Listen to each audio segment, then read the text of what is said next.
bà số này là tầng ngọc này sắm mặt thằng nè pizza chen bạch chạy cái tên sắm nóng chắc ngày nay dương miên ở bát tham ai tiệt đấy sẵn này dương miên bị tham ai mà cho nôn nhưng chưa ta bị khác phải chỉ tầng ngọc này score lại thọ biển đấy còn miên bị khác có chỉ bị tham ai sắm mặt cái này ta chắc như mơ cho nó chứ 第10课每人地道什么时候发工资被拿 bạc bạc khai và công tư bạc bạc khai trước như mơ biết thay rằng là này biết thì mỗi cứ quản lý人 rồi có biết các cái anh gì đó quản lý人员 nè cục đó công tư bạc khai tổng bộ cái lái mê cái lái thôm rồi có biết các những gì chỉ ông lấy cứ head office thì bốn cứ财务部 ផ្នែក ហិរញ្ញវត្ថុ ទី 5 เหรียญ សូម្បីតែ តើអញ្ចឹងកុំឲ្យនៅចាំយូរ យើងចូលដល់កន្លែងសន្ទនាហ្មងទៅ OK សន្ទនា A 给你看你是一个管理人员今天为什么连一个工人都没来上班呢管理人员នេះគឺអ្នកគ្រប់គ្រងបាទ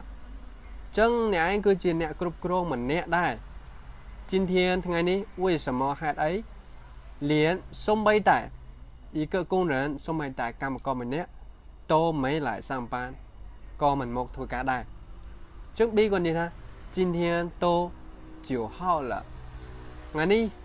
ថ្ងៃទី 9 ហើយណា他们还没拿到工资ពួកគាត់អត់ទាន់ បានប្រាក់ខែទេបានប្រាក់ខែទេព្រោះពាក្យណាតោយកបានអញ្ចឹងពួកគាត់អត់ទាន់បានបើកប្រាក់ខែទេអត់ទាន់បានប្រាក់ខែទេ所以不想过来了ដូច្នេះហើយគឺមិនចង់មកធ្វើការទេមិនចង់មកទេអញ្ចឹង A គាត់និយាយបន្ថែមទៀតថា好的我知道了 OK ខ្ញុំដឹងហើយ我去问一下总部ខ្ញុំទៅសួរបាទ head office បន្តិចទៅសួរការ live ធំបន្តិចអញ្ចឹង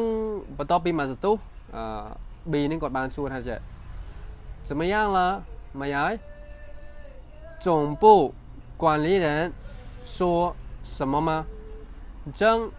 អ្នកគ្រប់គ្រងនៅខាង office ធំហ្នឹងបាទព្រោះពាក្យ管理人មិញគឺអ្នកគ្រប់គ្រងនៅក្នុង office ធំហ្នឹងមាននិយាយអីអត់ bà bắt đầu mà A គាត់បាន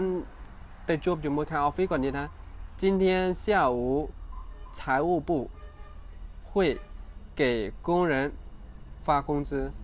អញ្ចឹងថ្ងៃនេះពេលរសៀលបាទពេលរសៀលខាង finance ហ្នឹងខាងហិរញ្ញវត្ថុហ្នឹងគឺគាត់នឹងបើកប្រាក់ខែឲ្យកម្មករបើកប្រាក់ខែមកឲ្យកម្មករ你去跟工人 解释一下អ្នកឯងជួយទៅអ្នកឯងទៅបញ្យល់ពពាក្យ解释នេះមានថាបញ្យល់អ្នកឯងទៅបញ្យល់កម្មករតិចទៅណាចឹង B គាត់និយាយថា那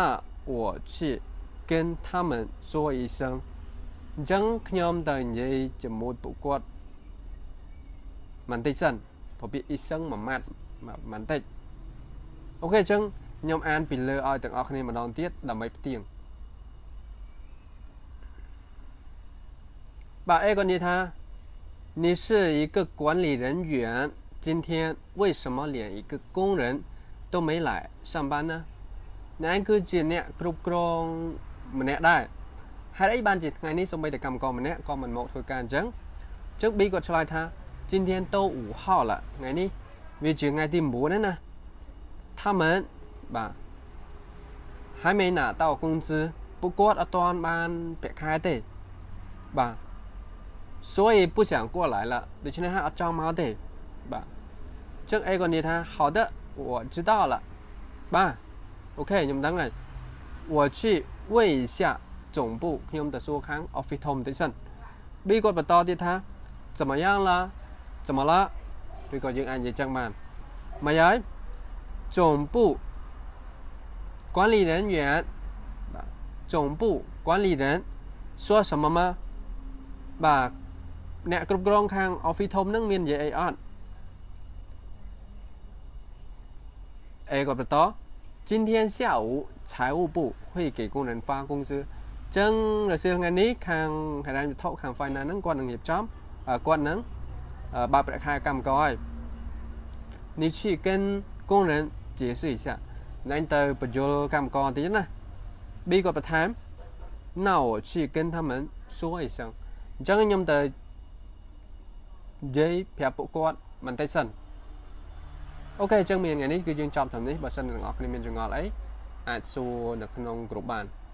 谢谢